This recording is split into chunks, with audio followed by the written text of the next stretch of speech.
വഖഫ് ബോർഡുമായി ബന്ധപ്പെട്ട ഈ വസ്തുതകളും വാദങ്ങളും ഒക്കെ ഇങ്ങനെ കുറച്ച് ദിവസങ്ങളായി ഇങ്ങനെ നിലനിൽക്കുന്ന ഒരു സാഹചര്യമാണ്. ഇപ്പോൾ ഈ വഖഫ് കേസിൽ BJP വാദങ്ങളെ പിന്തുണയ്ക്കുന്ന ലീഗ് നിലപാടിലെ ഇരട്ടത്താപ്പ് പുറത്തായിരിക്കുകയാണ്. അതായത് സുപ്രീം കോടതിയിലെ ലീഗിന്റെ തന്നെ വാദങ്ങളെയാണ് ഇപ്പോൾ നേതൃത്വം തള്ളിപ്പറയുന്നത്. ഹൈക്കോടതിയിൽ ഇതല്ലാതെ മറ്റ് മാർഗമില്ലായിരുന്നു എന്ന സർക്കാർ വാദവും വസ്തുതാവിരുദ്ധമാണ്. തിയോഫിൻ കൂടി ചേരുന്നുണ്ട് വാർത്തയുടെ വിശദാംശങ്ങളുമായി. Theophin, good morning.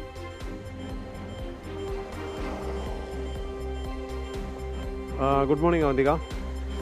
തിയോഫിൻ, ഈ വഖഫ് ബോർഡിൽ ഈ അമുസ്ലിങ്ങളെ നിയമിച്ചതുമായി ബന്ധപ്പെട്ട് വളരെ രീതിയിലുള്ള വിമർശനങ്ങളും പ്രതിഷേധങ്ങളും ഒക്കെ ഈ മുസ്ലിം സംഘടനകളുടെ ഭാഗത്തു നിന്ന് തന്നെ ഉണ്ടായൊരു സാഹചര്യമുണ്ട്. സമസ്ത ഉൾപ്പെടെയുള്ള സംഘടനകളൊക്കെ രംഗത്ത് വന്നിരുന്നു. അതായത് ഈ BJP അനുകൂല നിലപാട് UDF സർക്കാർ സ്വീകരിച്ചു എന്നാണ് ഇപ്പോൾ ഈ മുസ്ലിം സംഘടനകൾ ഉൾപ്പെടെയുള്ളവർ വാദിക്കുന്നത്. എന്താണ് ഇതിലെ വസ്തുത? അവന്തിക, നേരത്തെ കേന്ദ്ര സർക്കാർ കൊണ്ടുവന്ന ഭേദഗതി അത് വഖഫ് നിയമ ഭേദഗതിയിൽ 14-ാം വകുപ്പ്, ഈ 14-ാം വകുപ്പ് അനുസരിച്ചാണ് വഖഫ് ബോർഡിൽ മുസ്ലിങ്ങളല്ലാത്ത 2 പേരെ കൂടി നിയമിക്കണം എന്ന രീതിയിലേക്ക് കാര്യങ്ങൾ വന്നു. അങ്ങനെ ഒരു തീരുമാനമെടുത്ത് കേന്ദ്ര സർക്കാർ ആ നിയമത്തിൽ ഭേദഗതി കൊണ്ടുവന്നു. എന്നാൽ ഇതിൻ്റെ അടിസ്ഥാനത്തിൽ ഇത്തരത്തിലൊരു ഭേദഗതിക്ക് പല സംസ്ഥാനങ്ങളും തയ്യാറായില്ല എന്നുള്ളതാണ് യാഥാർത്ഥ്യം. കാരണം മുസ്ലിം വിശ്വാസികൾക്ക് വേണ്ടി അവരുടെ ആശങ്കകളൊക്കെ പരിഹരിക്കുന്നതിന് വേണ്ടി കൂടിയാണ് ഈ വഖഫ് ബോർഡിൻ്റെ പ്രവർത്തനം നടക്കുന്നത്, മുസ്ലിം സമുദായവുമായി ബന്ധപ്പെട്ട കാര്യങ്ങൾക്ക് വേണ്ടി. അങ്ങനെ വരുമ്പോൾ അതിൽ സ്വാഭാവികമായും അതിൽ നിലപാട് പറയേണ്ടതും തീരുമാനങ്ങൾ എടുക്കേണ്ടതും ഒക്കെ മുസ്ലിങ്ങൾ ഉൾപ്പെടുന്ന ഒരു ബോർഡ് തന്നെയാണ്. അതുകൊണ്ട് തന്നെയാണ് വഖഫ് ബോർഡിൽ ഇത്രയും കാലവും മുസ്ലിം സമുദായത്തിൽപ്പെട്ടവർ തന്നെ വഖഫ് ബോർഡ് അംഗങ്ങളായിരുന്നത്. പക്ഷേ ഇതിനാണ് കേന്ദ്ര സർക്കാർ ഇതിൽ അവർക്ക് പിടിമുറുക്കുന്നതിന് വേണ്ടിയാണ്. ഒരു പക്ഷേ അത് മറ്റൊരു ലക്ഷ്യമായി ശരിക്കും മുസ്ലിം സമൂഹം തന്നെ കാണുന്നത് സംഘപരിവാറിൻ്റെ നോമിനികളായവരെ വഖഫ് ബോർഡിനകത്തേക്ക് കയറ്റി ബോർഡിൽ 2 അംഗങ്ങൾ എത്തുമ്പോൾ അവർക്ക് ആ ബോർഡിലെ തീരുമാനങ്ങളിൽ ഇടപെടാനും അതിനകത്ത് സ്വാധീനം ചെലുത്താനും സ്വാഭാവികമായി അവിടെ കൂടി വഖഫ് ബോർഡിൽ കൂടി പിടിമുറുക്കാനുള്ള സൗകര്യമൊക്കെ ഒരുങ്ങി വരുന്നു എന്നൊരു ആശങ്ക മുസ്ലിം സമൂഹത്തിന് എന്തായാലും ഉണ്ടായിരുന്നു. ആ ആശങ്ക എല്ലാ അതായത് രാജ്യത്തെ മിക്കവാറും ഒട്ടുമിക്ക സംസ്ഥാനങ്ങളിലും അത് നിലനിൽക്കുന്നുണ്ട്. അതിൻ്റെ അടിസ്ഥാനത്തിൽ തന്നെ പല സംസ്ഥാനങ്ങളും ഈ വഖഫ് ബോർഡിൻ്റെ നിയമ ഭേദഗതി അനുസരിച്ചാണെങ്കിൽ, അല്ലെങ്കിൽ കേന്ദ്രം പറഞ്ഞ നിയമ ഭേദഗതി അനുസരിച്ചാണെങ്കിൽ 2 അമുസ്ലിങ്ങളെ വഖഫ് ബോർഡിൽ ഉൾപ്പെടുത്താൻ തയ്യാറായില്ല എന്നുള്ളതാണ്. നമുക്കറിയാം തമിഴ്നാട് ഉൾപ്പെടെയുള്ള സമീപ സംസ്ഥാനങ്ങളൊന്നും ഇത് ചെയ്തിട്ടില്ല.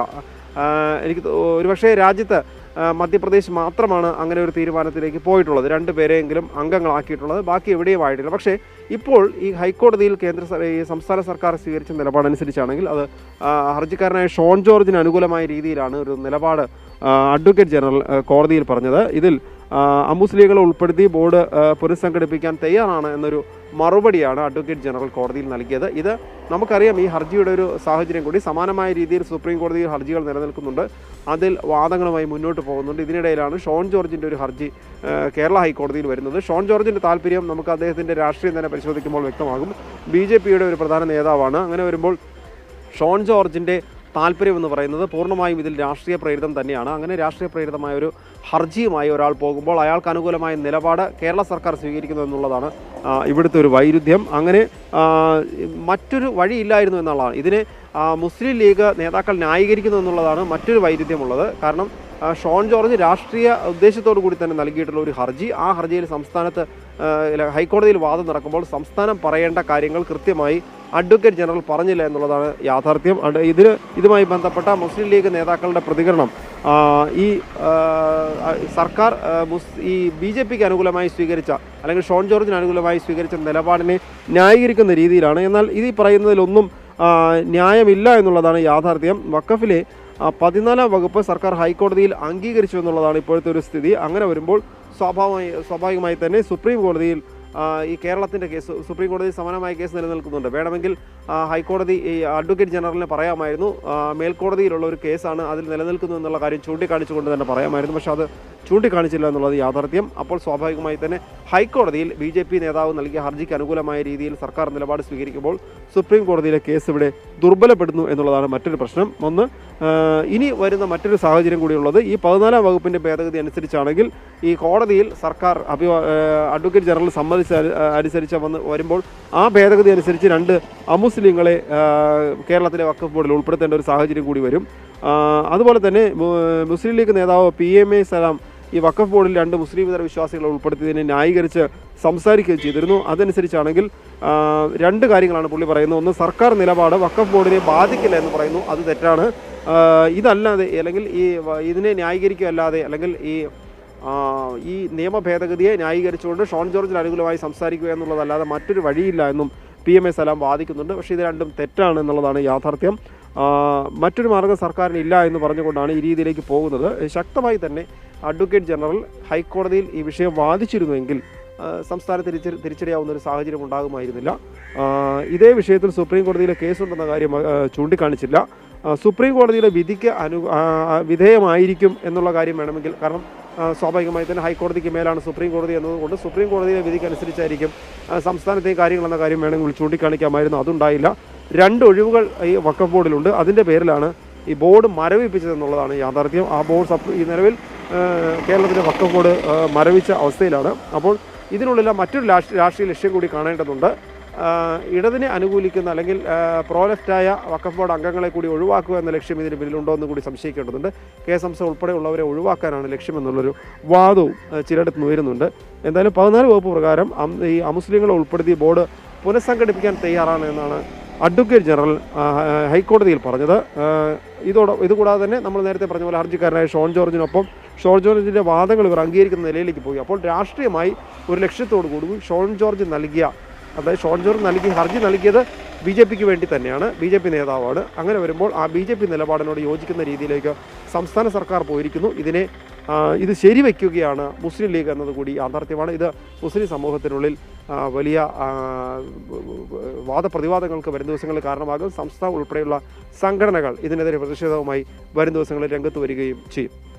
തിയോഫിൻ, ഒരു കാര്യം കൂടിയുണ്ട്. അതായത് ഈ മന്ത്രി N. ഷംസുദ്ദീൻ കഴിഞ്ഞ ദിവസം ഒരു പ്രസ്താവന ഇറക്കിയിരുന്നു. അദ്ദേഹം ഈ സർക്കാരിനെ സപ്പോർട്ട് ചെയ്തുകൊണ്ടാണ്, അതായത് അദ്ദേഹം പറഞ്ഞത് ഈ ഹൈക്കോടതി വിധിയിൽ സർക്കാരിന് വീഴ്ച പറ്റിയിട്ടില്ലെന്നാണ്. ഈ BJP നേതാവ് ഷോൺ ജോർജ് അദ്ദേഹത്തിൻ്റെ ഹർജി എന്തായാലും അതൊരു രാഷ്ട്രീയ പ്രേരിതമാണെന്നുള്ള കാര്യം എല്ലാവർക്കും മനസ്സിലാകുന്നൊരു കാര്യമാണ്.